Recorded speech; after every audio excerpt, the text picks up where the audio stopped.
Respiration in plant, हमारा chapter होगा respiration in plant. ठीक है, तो सबसे पहले जानना होगा कि रेस्पिरेशन क्या होता है। अगर ये सही ढंग से समझ में आ गया तो ना केवल प्लांट्स बल्कि हम ऑल लिविंग्स में रेस्पिरेशन की बात कर पाएंगे, ऑल लिविंग्स की भी बात कर पाएंगे। तो देखिए, अभी हमने इसका जो पिछला चैप्टर था हमारा प्लांट में फोटोसिंथेसिस, फोटोसिंथेसिस। फोटोसिंथेसिस में क्या किया था? फोटोसिंथेसिस में फूड बनाया गया था। एक्चुअली हमने बनाया था ग्लूकोज। ग्लूकोज बनाया, इस ग्लूकोज को बाकी फिर दूसरे और अदर केमिकल में भी कन्वर्ट कर लिया जाता है। ग्लूकोज बनाया था प्लांट्स ने। देखिए, हर लिविंग्स को वर्क करना होता है और वर्क करने के लिए एनर्जी की जरूरत होती है। ठीक है, कोई भी लिविंग्स है। देखिए, लाइफ क्या है? लाइफ वो है जब तक काम आपके बॉडी में हो रहे हैं। आपके बॉडी के अंदर बहुत सारी सेल हैं, जब तक उन सेल के अंदर वर्क और मूवमेंट हो रहा है, वर्क और मूवमेंट ऑफ केमिकल होगा वहां पे। अगर ये हो रहा है तो वहां पे लाइफ है। अगर ये हमारी बॉडी की सेल काम करना बंद कर दें या इनके अंदर कोई भी मूवमेंट ऑब्जर्व नहीं हो तो हम उसको बोलेंगे डेड सेल। तो सबसे पहली बात, एक लाइफ को मेंटेन करने के लिए लाइफ के अंदर वर्क और मूवमेंट होना चाहिए। और वर्क और मूवमेंट करने के लिए हमको आवश्यकता होगी एनर्जी की। अब हमारा फिजिक्स बोलता है कि एनर्जी को ना तो बनाया जा सकता है और ना ही उसको डिस्ट्रॉय किया जा सकता है। Energy can not be prepared and can not be destroyed. Only one form of energy can be convert into another form of energy. तो एनर्जी अगर लाइफ को मेंटेन करने के लिए अगर आवश्यक चाहिए तो एनर्जी कहाँ से आएगा? हम बोलते हैं एनर्जी आता है फूड से। एनर्जी कहाँ से आता है? फूड से। अब सवाल ये आता है कि फूड में एनर्जी कहाँ से आता है, क्योंकि फूड में एनर्जी हमने पढ़ा है कि ना तो कोई इसको बना सकता है ना कोई इसको डिस्ट्रॉय कर सकता है। तो ये फूड को एनर्जी कहाँ से आया? अब याद करो, फोटोसिंथेसिस में क्या हुआ था? प्लांट ने सोलर एनर्जी को यूज किया था और उसी से ही तो फूड बनाया था। तो ये सनलाइट की जो एनर्जी है, जो सोलर एनर्जी है, सोलर एनर्जी को प्लांट ने केमिकल एनर्जी में कन्वर्ट किया था। फूड क्या है? फूड केमिकल है। फूड क्या है? वो केमिकल है, ग्लूकोज है। हा? तो सोलर एनर्जी जो थी, प्लांट ने फोटोसिंथेसिस प्रोसेस में उसको केमिकल एनर्जी में कन्वर्ट कर दिया। ठीक है, केमिकल एनर्जी। तो ये जो एनर्जी अभी प्लांट्स के पास एज ए फूड के रूप में स्टोर हुई है, इस एनर्जी को ही प्लांट खुद यूज करेगा अपने लिए, क्योंकि प्लांट के अंदर भी लिविंग सेल हैं, उसको भी अपने लिए एनर्जी चाहिए। अब सोलर एनर्जी को डायरेक्ट नहीं लेता, पहले उसको केमिकल बनाएगा और केमिकल एनर्जी से प्लांट अपना काम करेगा। और इसी प्लांट ने जो केमिकल बनाया उसको एनिमल यूज कर लेते हैं, तो एनिमल को भी एनर्जी ट्रांसफर हो जाएगी। और प्लांट और एनिमल जब मरते हैं या इनके बॉडी के केमिकल जब नीचे जमीन पे आते हैं तो उस केमिकल से डिकम्पोजर होते हैं, उनको भी एनर्जी आ जाती है, डिकम्पोजर। ठीक है, तो कुल मिला के इस अर्थ पे जितने भी लिविंग्स हैं, हम कह सकते हैं कि उनके लिए एनर्जी अल्टीमेट आ रही है सन से।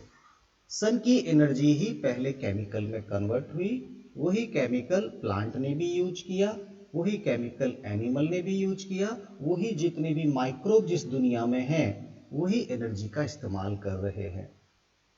ठीक है, तो इस तरह से सोलर एनर्जी से ही पूरा लिविंग सिस्टम हमारा चल रहा है, पूरा जितना भी लिविंग सिस्टम है।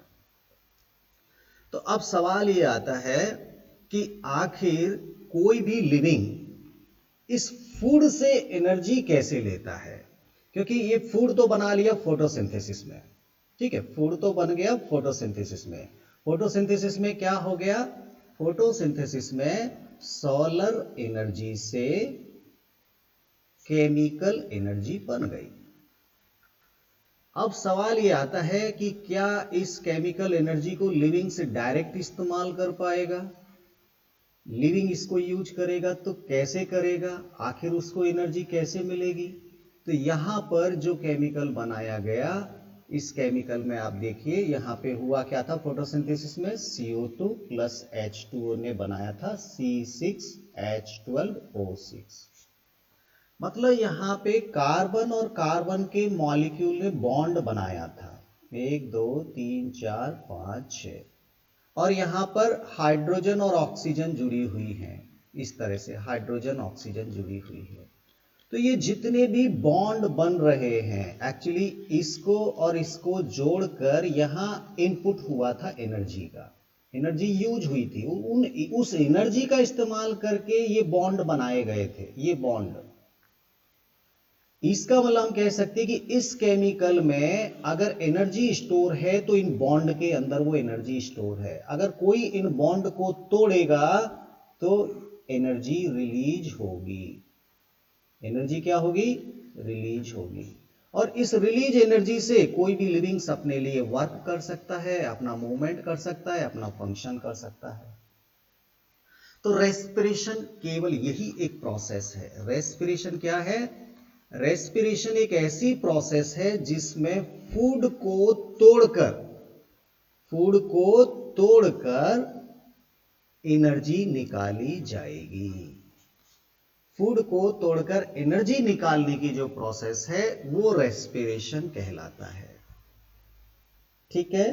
किसी भी केमिकल को, क्योंकि ये केमिकल एनर्जी है, ये केमिकल को जब तोड़ा जाएगा, इसके बॉन्ड जब टूटेंगे, तो ये बॉन्ड टूटने से जैसे जैसे बॉन्ड टूटेंगे ऐसे ऐसे एनर्जी रिलीज होगी। और इस एनर्जी रिलीज करने की प्रोसेस जो लिविंग सिस्टम के अंदर पाई जाती है, चाहे वो प्लांट हो, चाहे वो एनिमल हो, चाहे माइक्रो ऑर्गेनिज्म हो, लगभग सब में एक ही जैसी बेसिक स्टेप्स है। वो एनर्जी को रिलीज करने का जो प्रोसेस है, इस केमिकल को तोड़ने का जो प्रोसेस है, वो लगभग एक जैसा है, और इसी प्रोसेस को हम रेस्पिरेशन बोलने वाले हैं। तो हम ये भी कह सकते हैं कि आखिर एक लिविंग में ये रेस्पिरेशन होता कहाँ है। अगर हम ये जानने की कोशिश करें, जैसे ह्यूमन बीइंग्स है, हमारी बॉडी में रेस्पिरेशन कहाँ हो रहा है।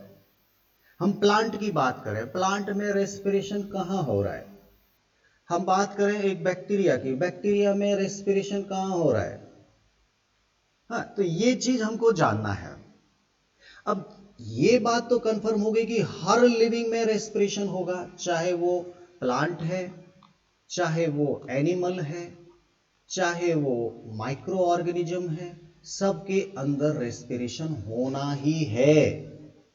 और रेस्पिरेशन में क्या होगा, जो हमारा रेस्पायरेटरी सबस्ट्रेट है, मैं एक नया शब्द यूज कर रहा हूं, रेस्पायरेटरी सबस्ट्रेट, ये ऐसा केमिकल है जिसको तोड़कर एनर्जी रिलीज की जाती है। उस केमिकल को हम बोलेंगे रेस्पायरेटरी सबस्ट्रेट, जिसको तोड़कर एक लिविंग्स अपने लिए एनर्जी बनाता है, उस केमिकल को बोलेंगे रेस्पायरेटरी सबस्ट्रेट।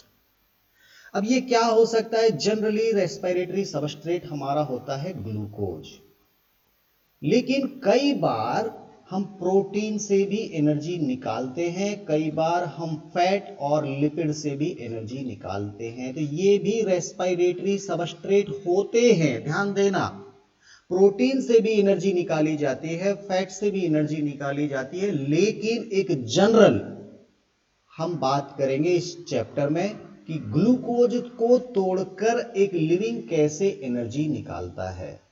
यह प्रोसेस हमको समझना है। हमारा इस पूरे चैप्टर में रेस्पिरेटरी सबस्ट्रेट कौन होगा, ग्लूकोज, कि जो प्लांट ने ग्लूकोज बनाया उससे कैसे एनर्जी निकलेगी। अब सवाल ये आ रहा था कि आखिर ये कहाँ होगी प्रोसेस। आप बोलते हैं सर रेस्पिरेशन हमारे लंग्स में होता है, तो लंग्स में एक्चुअली रेस्पिरेशन नहीं हो रहा है। लंग्स में रेस्पिरेशन ना होकर लंग्स में हो रहा है ब्रीदिंग प्रोसेस। लंग्स में क्या हो रहा है? ब्रीदिंग हो रहा है। केवल गैस एक्सचेंज हो रही है, केवल गैस एक्सचेंज हो रही है लंग्स में, ठीक है।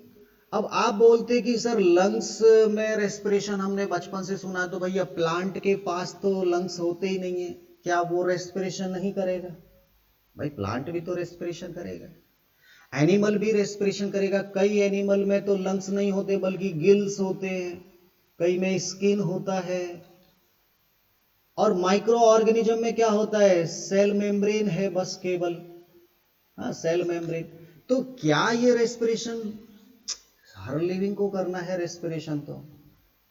तो रेस्पिरेशन जब भी होता है, जब भी इस केमिकल को, जब भी इस रेस्पिरेटरी प्रोडक्ट को तोड़ा जाता है, एनर्जी निकाला जाता है, तो वो होता है in presence of oxygen, in presence of oxygen.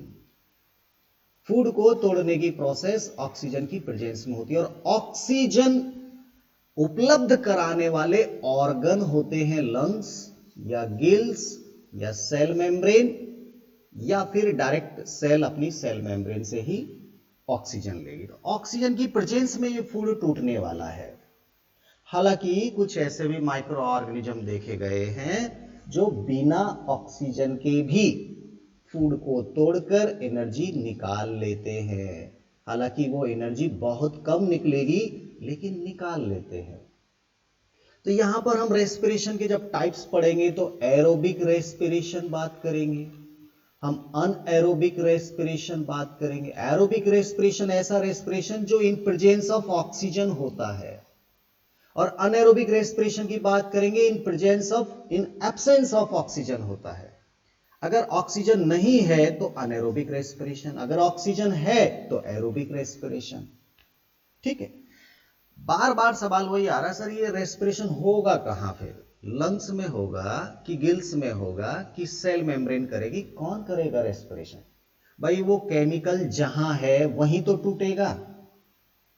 जो केमिकल हमारा रेस्पिरेटरी सबस्ट्रेट है वो जहां पर है वहीं पे तो टूटेगा। वो कहां पे है? वो सेल के अंदर है, वो एक लिविंग सेल के अंदर है आपका केमिकल।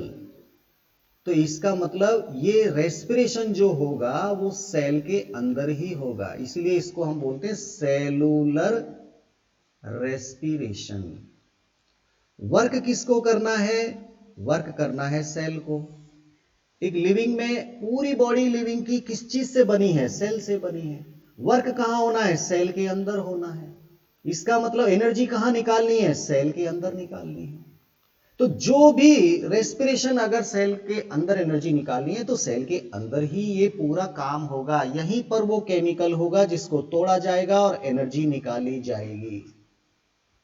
इसीलिए हम रेस्पिरेशन को सिंपल रेस्पिरेशन कहने की बजाय सेलुलर रेस्पिरेशन कहेंगे तो और ज्यादा अच्छा है, क्योंकि रेस्पिरेशन कोई भी लिविंग हो उसकी हर लिविंग सेल में रेस्पिरेशन होता है, और रेस्पिरेशन हर लिविंग्स का लगभग एक ही जैसा होता है। और हर रेस्पिरेशन में जब फूड को तोड़कर एनर्जी निकालते हैं तो ऑक्सीजन की जरूरत पड़ती है। आप ये समझिए कि कोई भी एक केमिकल है, मान लीजिए कोयला है, कोयला भी क्या है? केमिकल है, ऑर्गेनिक मटेरियल है। जब आप उसको ऑक्सीजन की प्रेजेंस में जलाते हैं तभी तो एनर्जी निकलती है कोयले से। भाई ऑक्सीजन ऑक्सीडेशन करता है, तोड़ने का काम करता है। किसी चीज को जोड़ना है तो बात अलग है, यहां तो तोड़ने वाला काम हो रहा है, तो तोड़ने का काम ऑक्सीजन की प्रेजेंस में अच्छा होता है। आप एक कोयले को जलाइए, राख बन जाएगी, ऑक्सीजन चाहिए ना। अब पेट्रोल को जलाइए, एनर्जी निकालिए, तो ऑक्सीजन चाहिए, ऑक्सीजन की प्रेजेंस में ही बर्न होगा। ठीक ऐसे ही हमारे लिविंग सिस्टम में भी ऑक्सीजन की प्रेजेंस में ग्लूकोज को जलाया जाता है। तो यहाँ पे दो तरह की प्रोसेस अगर मैं आपको इंट्रोड्यूस करूं, एक को बोलते हैं बर्निंग प्रोसेस और एक को बोलते हैं रेस्पिरेशन प्रोसेस। दोनों में एक ही चीज है, आप समझिए। बर्निंग में क्या हो रहा है, कोई भी एक केमिकल जल रहा है इन प्रेजेंस ऑफ ऑक्सीजन और एनर्जी निकलती है। आपने कोयले को जलाया ऑक्सीजन में तो हीट निकली, वहां पे एनर्जी का फॉर्म क्या है, हीट। ध्यान देना, कोयला या पेट्रोल अगर आपने जलाया ऑक्सीजन की प्रेजेंस में तो हीट के रूप में एनर्जी रिलीज होती है। ये रेस्पिरेशन सेल के अंदर हो रहा है। यहां पर भी क्या है, केमिकल को जलाया जा रहा है, ऑक्सीडेशन किया जा रहा है, यहां पर भी एनर्जी निकलती है, लेकिन ये हीट के रूप में नहीं निकलती, बल्कि यहां पर ये एटीपी के रूप में फिर से स्टोर कर ली जाती है। ये रिलीज नहीं होती, इसको स्टोर करना है और इसको ही लिविंग्स यूज करेगा अपना काम करने के लिए। हाँ, लिविंग्स इसको ही यूज करेगा।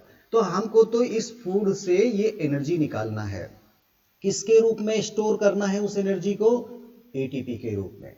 अब देखिए आपका ग्लूकोज है C6H12O6, अगर आपने इसको ऑक्सीजन की प्रेजेंस में जला दिया तो वाकई में हीट निकलेगी और वो हीट बहुत ज्यादा होगी, बहुत ज्यादा हीट होगी। अगर एक साथ इसको तोड़ दिया आपने, एक साथ इसको जला दिया तो इतनी हीट निकलेगी कि सेल जल जाएगी, बर्न हो जाएगी। अगर सेल के अंदर ये पूरा ग्लूकोज जल गया एकदम से, इतनी हीट निकलेगा कि ये सेल आपकी जल जाएगी। ऐसा तो नहीं होना चाहिए।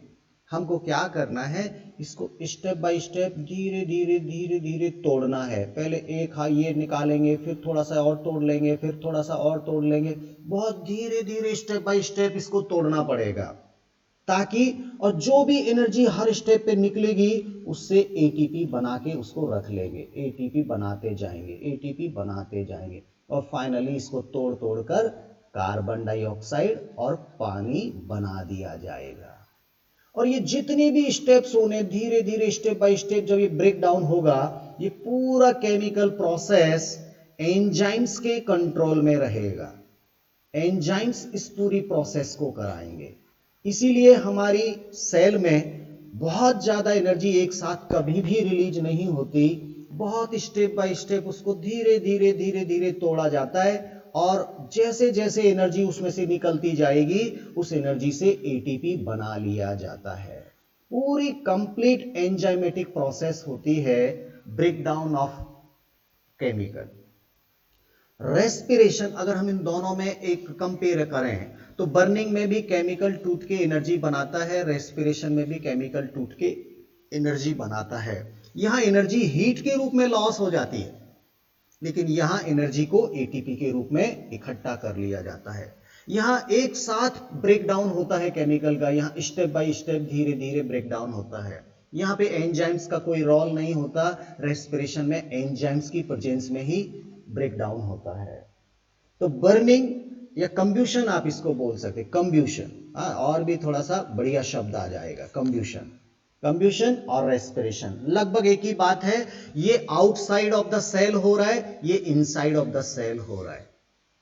दोनों लगभग एक ही चीज है। किसी भी चीज को आग लगा के एनर्जी निकालना है, उसको तोड़ना है, और ये काम अगर सेल कर रही है एंजाइम्स की मदद से, अगर स्टेप बाय स्टेप कर रही है, तो इसी को हम रेस्पिरेशन कहते हैं। बस यही करना है हमको सेल के अंदर।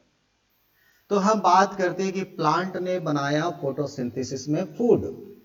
हमने ट्रांसपोर्टेशन में पढ़ा कि प्लांट जब ग्लूकोज बनाता है, प्लांट जब ग्लूकोज बनाता है तो ग्लूकोज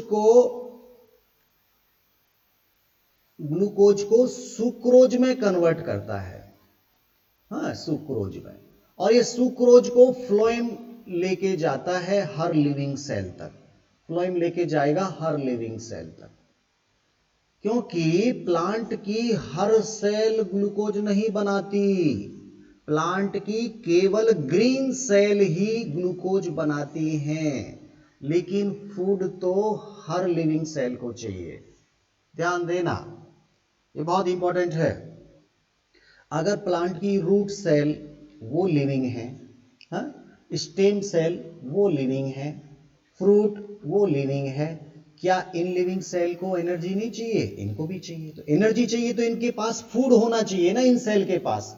अब फूड होना है तो फूड का ट्रांसपोर्टेशन होना है, फ्लोएम लेके आएगा, और हमेशा ट्रांसपोर्टेशन सुक्रोज फॉर्म में होता है, सॉल्युबल फॉर्म में होता है, फ्लोएम लेके आता है। ये मैं ऑलरेडी क्लास 10 में भी पढ़ाया और ट्रांसपोर्टेशन का चैप्टर क्लास 11th में भी है, ठीक है।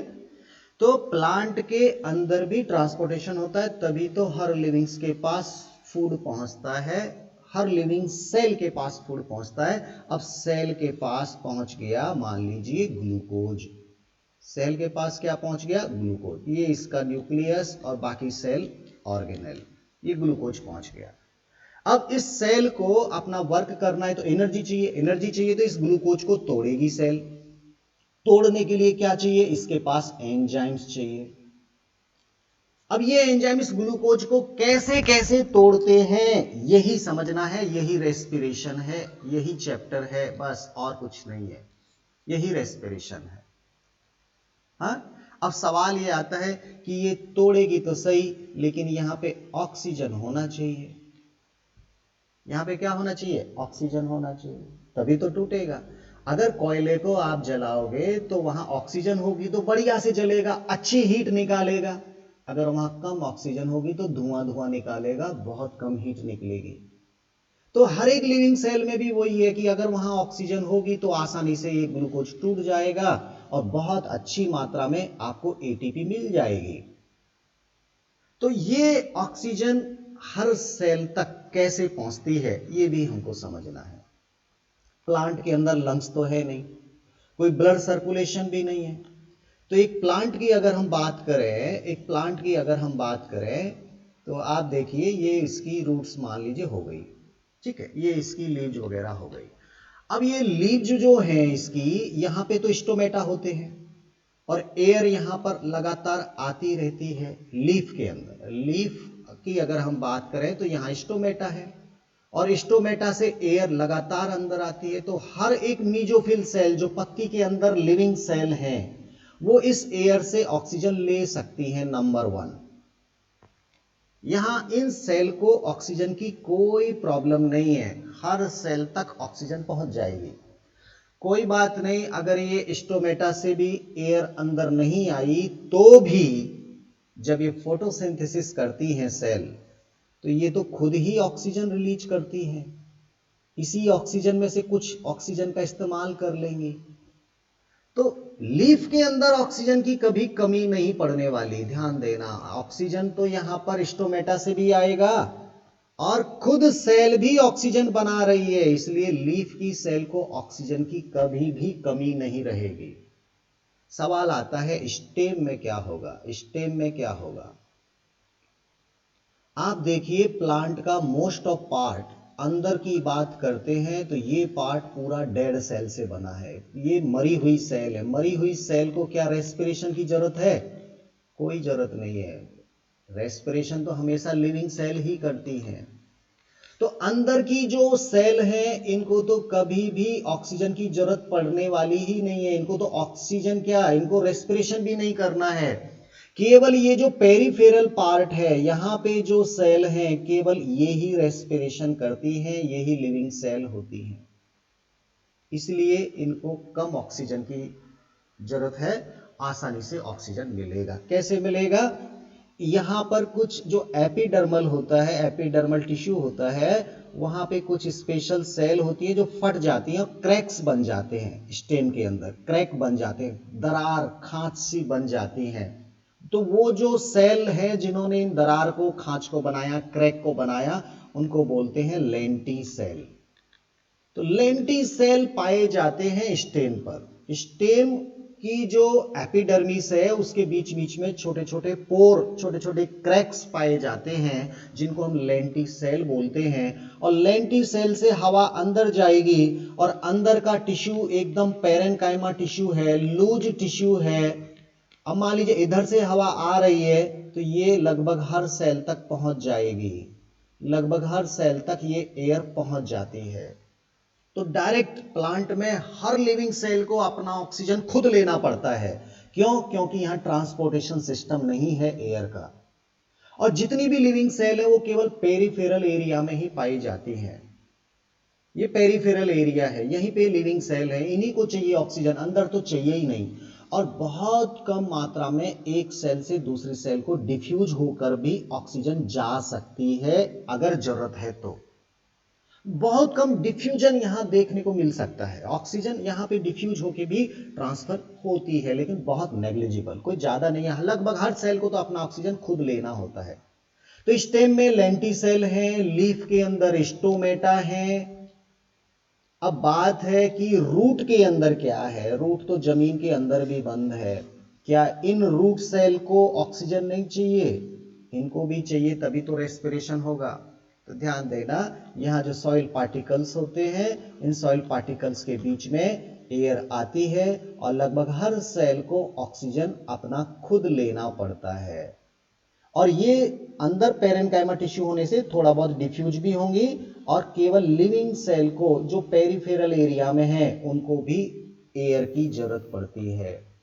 अगर प्लांट की रूट को आप एकदम एयर टाइट पैक कर दोगे तो प्लांट की रूट मर जाएंगी, ये सेल खत्म हो जाएंगी और पेड़ आपका सूख जाएगा। तो प्लांट की ग्रोथ अच्छी हो इसलिए जरूरी है कि उसके रूट सिस्टम में भी एयर पहुंचना चाहिए। इसीलिए किसान अपनी फसल की जो रूट्स होती हैं उनके आसपास खुरपी से गुड़ाई करता रहता है, एयरेशन करता रहता है।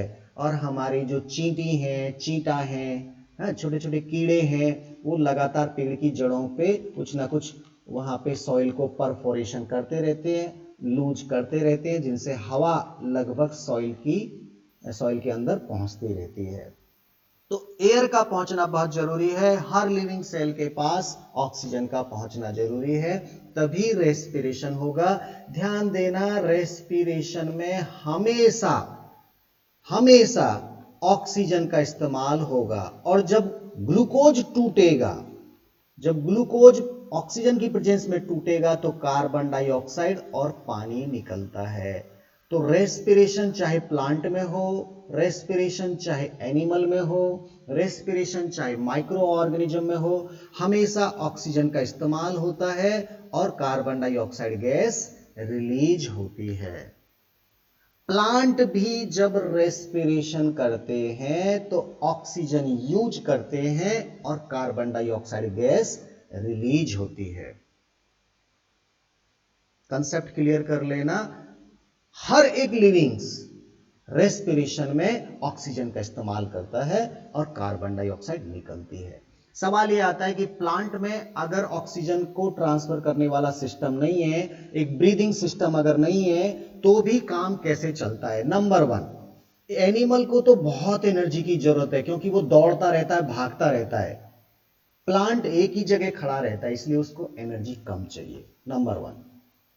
नंबर टू, प्लांट के अंदर लिविंग सेल केवल सरफेस एरिया में है, अंदर की मोस्ट ऑफ सेल तो डेड होती हैं, इसीलिए प्लांट को बहुत कम रेस्पिरेशन की जरूरत है। नंबर थ्री, प्लांट के पास सरफेस एरिया में एयर डिफ्यूज होती रहती है, अंदर आती रहती है, और लगभग हर लिविंग सेल को अपना ऑक्सीजन खुद लेना पड़ता है, चाहे वो रूट सेल हो, चाहे स्टेम सेल हो, चाहे लीफ सेल हो। यहां पर कोई भी ट्रांसपोर्टेशन सिस्टम नहीं होता है। तो ये कुछ ऐसी बेसिक बातें थी जिनको रेस्पिरेशन शुरू करने से पहले जानना बहुत जरूरी था। मुझे लग रहा है कि आपको ये सभी बातें समझ में आई होंगी। अब मैं आपको समझाता हूं कि इस चैप्टर में अब करना क्या है।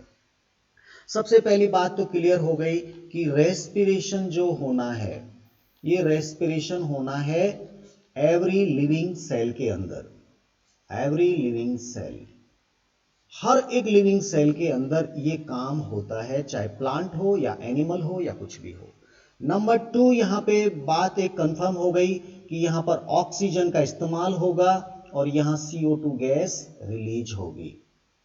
नंबर थ्री, ये बात हो गया कि respiration step by step process होगी, धीरे धीरे फूड टूटेगा इसीलिए हीट के रूप में एनर्जी ना निकलकर एटीपी के रूप में स्टोर हो जाएगी। स्टेप बाय स्टेप होगा, एक साथ नहीं होगा, नहीं तो सेल के अंदर एक साथ अगर हीट निकल गई तो सेल खराब हो जाएगी, सेल जल जाएगी, सेल मर जाएगी। ऐसा नहीं हो सकता। हाँ, ये स्टेप बाय स्टेप उसको तोड़ा जाएगा। नंबर 4 हम बात करते हैं तो यहां पर एंजाइम्स इस पूरी प्रोसेस को कंट्रोल करने वाले हैं। एंजाइम्स होंगे जो फूड को तोड़ भी रहे होंगे और कुछ एंजाइम्स होंगे जो एटीपी बनाने में इन्वॉल्व हो रहे होंगे। तो लगातार ये एंजाइम्स यहां पे काम करने वाले हैं। रेस्पिरेटरी सबस्ट्रेट के रूप में हमारा ग्लूकोज हो सकता है, प्रोटीन हो सकता है और फैट भी हो सकता है। कई बार एसिड जो कार्बोक्सिलिक एसिड वगैरह होते हैं वो भी रेस्पिरेशन में इस्तेमाल किए जा सकते हैं। जब तक सेल के पास ग्लूकोज है, हमारी सेल इसी को प्रेफर करती है कि इसी से एनर्जी निकाली जाए। क्यों? क्योंकि जब ये टूटता है तो केवल कार्बन डाइऑक्साइड और पानी बनता है, जिसका बहुत कम नुकसान होता है हमारे बॉडी में। CO2 को हम आसानी से रिलीज कर देते हैं और पानी तो हमारे बॉडी में इस्तेमाल हो जाता है। जब प्रोटीन टूटेगा तो नाइट्रोजन के बहुत सारे कंपाउंड बनते हैं जो टॉक्सिक होते हैं। फैट टूटेगा तो इससे भी थोड़ा प्रॉब्लम आता है। तो कहीं ना कहीं इनको बहुत बाद में तोड़ा जाता है जब जरूरत होती है। हमारी सेल प्रेफर करती है कि ग्लूकोज से ही एनर्जी निकाली जाए। तो इस पूरे चैप्टर में हम ग्लूकोज का रेस्पिरेशन पढ़ने वाले हैं। अब सवाल ये आता है कि क्या क्या पढ़ना है।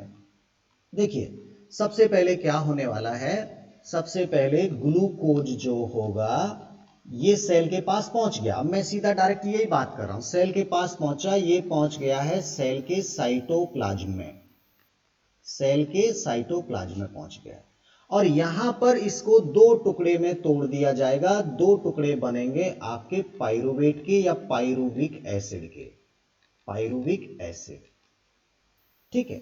और ये पूरी प्रोसेस ग्लूकोज का टूटकर पाइरुविक एसिड बनाना, ये जो काम हो रहा है वो साइटोप्लाज्म में हो रहा है और ये प्रोसेस कहलाती है ग्लाइकोलाइसिस। ग्लाइकोलाइसिस। देखिए, मैं कुछ शब्द आपको यूज कर रहा हूं। जब भी लाइसिस शब्द आए, लाइसिस, लाइसिस का मतलब होता है तोड़ना। लाइसिस का मतलब क्या होता है? तोड़ना, ब्रेक, किसी भी चीज को ब्रेक करना। अब किसको ब्रेक किया? ग्लूकोज को ब्रेक किया तो ग्लाइकोलाइसिस हो गया। एक शब्द आता है बार बार, जेनेसिस। जेनेसिस, जेनेसिस का मतलब क्या होता है? बनाना। जेनेसिस का मतलब बनाना, कुछ जेनरेट करना, समथिंग फॉर्मेशन, हाँ, कुछ ना कुछ बनाना, वो जेनेसिस कहलाता है। अब यहां पर अगर मान लीजिए ग्लाइकोजन के रूप में जब स्टोर किया जाता है फूड को, हाँ, फूड को हमने बोला ना, ग्लूकोज ग्लूकोज ग्लूकोज को इकट्ठा करो तो ग्लाइकोजन बनता है। Glycogen is a polymer. तो जब ग्लूकोज से ग्लाइकोजन बनाया जाता है, जनरेट किया जाता है, हाँ, तो इसको बोलते हैं ग्लाइकोजेनेसिस। ग्लाइकोजेनेसिस,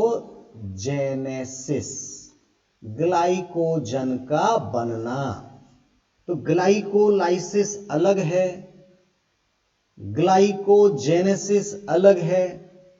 एक और आएगी आगे चल के जब आप हार्मोन्स पढ़ोगे, ग्लूकोनियोजेनेसिस। तो आप जेनेसिस और लाइसिस पे ध्यान देना जब कभी भी आप ये पढ़ो तो, ठीक है। तो सबसे पहले हमने क्या किया, साइटोप्लाज्मिक प्रोसेस हुई जिसमें ग्लूकोज को तोड़कर पाइरुविक एसिड बनाया गया।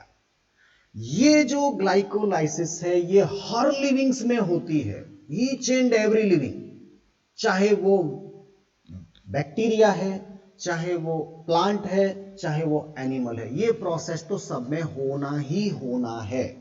इसका मतलब ये कि यूनिवर्सल प्रोसेस है, यूनिवर्सल, हर लिविंग इस प्रोसेस को करता है, ये होना ही होना है, ग्लूकोज का टूट के पाइरुविक एसिड बनना। अब पाइरुविक एसिड जो है वो 3 कार्बन के कंपाउंड है, ये 6 कार्बन का कंपाउंड था, तो इसका मतलब 6 कार्बन को तोड़कर 3 3 के 2 टुकड़े तो कर लिए, कुछ बॉन्ड टूट गए और जो बॉन्ड टूटे एनर्जी निकली तो एटीपी बना लिया होगा, यहां पे एटीपी बन जाएगा। अब ये जो तीन तीन के दो टुकड़े बचे हैं, अब इनको तोड़ा जाएगा और ये काम होगा अब माइटोकॉन्ड्रिया के अंदर। अगला काम कहां पे होगा? माइटोकॉन्ड्रिया में। अब ये जो पाइरुवेट अभी बना, पाइरुविक एसिड जो अभी बना, पाइरुविक एसिड, ठीक है, ये 3 कार्बन का था।